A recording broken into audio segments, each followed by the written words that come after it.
Well, I always sort of tell people when in doubt, zoom out. So it's more important to start, I think, with the long-term outlook than the short-term outlook because short-term outlook tends to be more important for traders and tends to be noise when you have an investment thesis. I believe that Bitcoin, like many are seeing now, is a form of digital gold. It's a store of value and effectively is a hedge against bad behavior by governments and central banks who we know will continue to endlessly print money until there's no value left. It's a deflationary asset, mathematically proven. It's basically superior to gold in every way, shape, and form. And just with the very basic demand and supply dynamics, with the halving every 4 years, the supply of Bitcoin is cut in half. If demand even remains the same, that means that the number will go up. So, as you said, I'm very bullish on Bitcoin. I don't really understand how you couldn't be if you understand it and you do the work. And for me, if we're talking about 10, 20 years down the road, I believe it's easily a seven-figure asset. But if zooming in, which is what everybody always wants to hear, what's the price of Bitcoin going to be by the end of the year? What's it going to be in 12 months? First of all, I think it's a bit of a fool's errand to try to attach price dates to price targets because it Right. doesn't matter if you're an investor. But I would be very surprised if we didn't see Bitcoin in the six figures, within the next year. It seems like such a high number. People believe that you're being overly bullish when you talk about it, but the price of Bitcoin right now is 47,000. Basically, if it doubles, it'll almost be six figures. And just last year, we saw Bitcoin go from 3,800 to 65,000.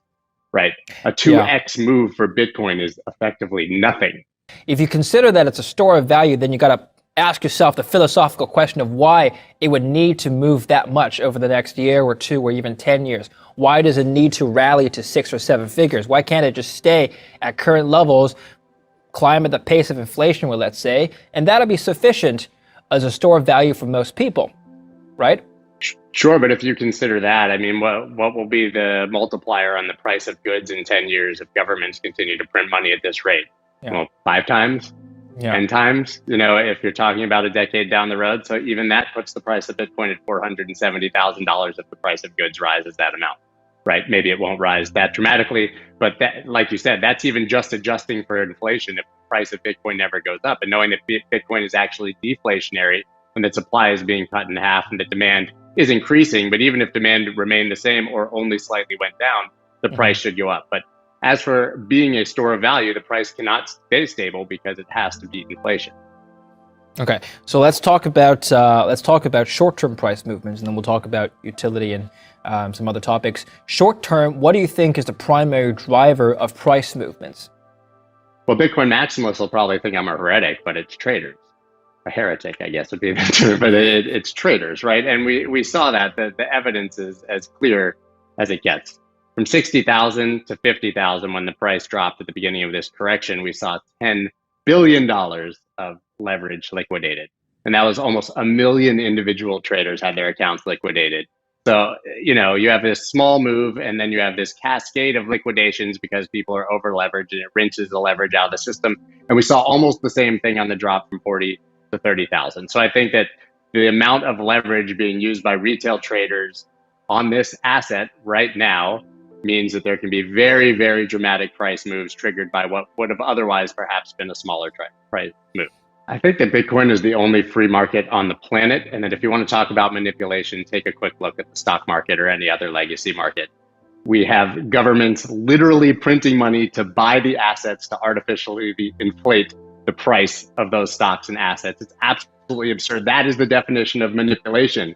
It's so funny when I hear about people talking about the Bitcoin market being manipulated. If your definition of manipulation is someone with more money can move the market more than someone with less money, then yes, it's manipulated. And also, by definition, a free market. People get very upset when price goes against them, but they could have very easily been on the other side of that trade.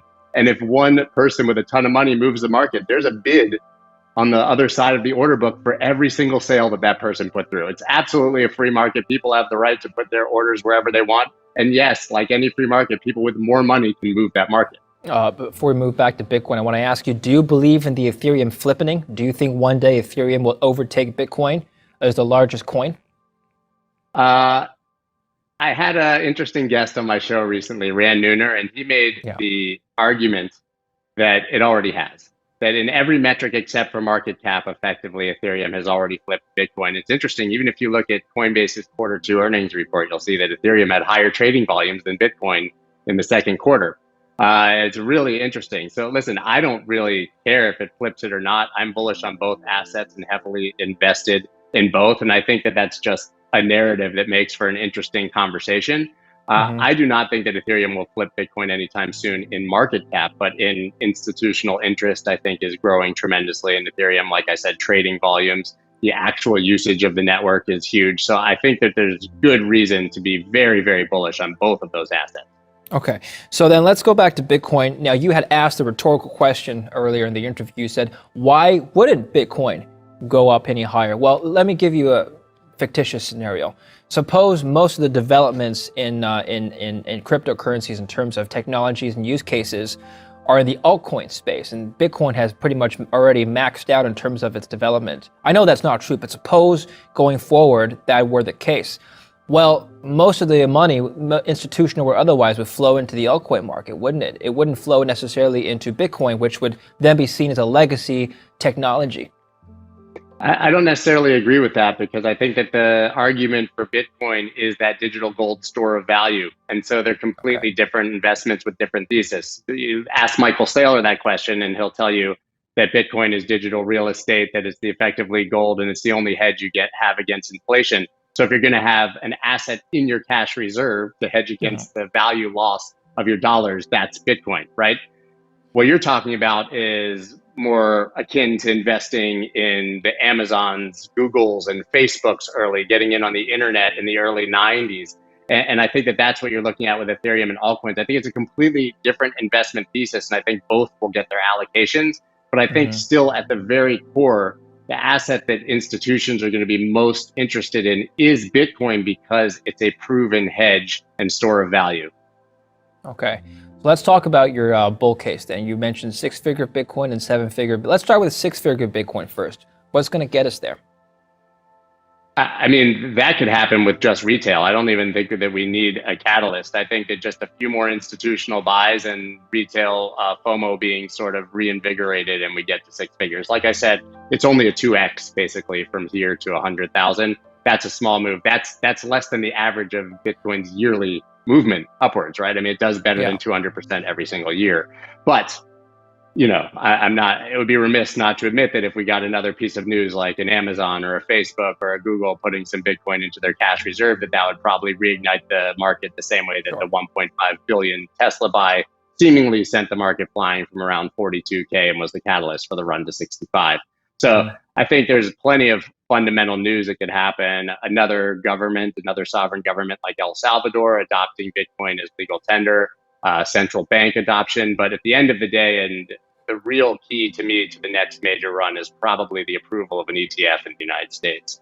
Okay, let's talk about that in just a bit. I want to ask you about well, you mentioned that 2x is really nothing for Bitcoin, and you're right. Historically, Bitcoin has moved a lot more than just 2x. I wonder though, as Bitcoin as an asset class matures as a store of value, that volatility profile will shrink. We're no longer going to see 10x returns in a year, maybe just 8 times, 7 times, 6 times. You know what I mean? Would that I happen down agree. the line?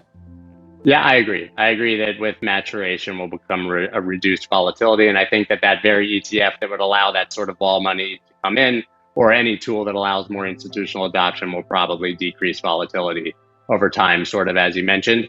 But that's not necessarily a bad thing in my mind because it Hmm. just shows that the asset is maturing with time. And I still think it has more disproportionate upside than almost any other asset. But yes, if you're looking for higher risk, higher reward, you definitely can go sort of down the list on coin market cap as we get Yeah. into smaller market cap assets and invest your money there. Ethereum as well. I think Ethereum has a lot more upside in price than Bitcoin does, just in sheer terms of percentage gain. Okay. So let's talk about ETFs then. Why would ETFs drive the price to seven figures, for example? Well, I mean, my thinking is that there's a lot of risk managers that have been doing due diligence for 3 or 4 years at the biggest institutions in the world. And we're talking about sovereign wealth funds and endowments and pensions, the real wall of money that you need to put into the asset for it to become that true store of value, even if they put their 1 or 2%, it's just magnitudes of scale right now for how much money would be pouring in the Bitcoin. And we know that they really can't do that without an asset like an ETF. It's very difficult for a pension risk manager to go worry about where to secure these assets after they buy them, even with all these superior custody services that we have now. So to me, it just is sort of the final boss to get that ETF, because it gives them the ability, to sort of wipe their hands of the risk and say, look, we have an asset here that we can easily move in and out of. It's highly liquid. And now we can put our 1 to 5% of our treasury, into this asset. So I think it's absolutely, absolutely huge for that next wall of money to come in. And I do believe that they've been looking at this asset now probably for years.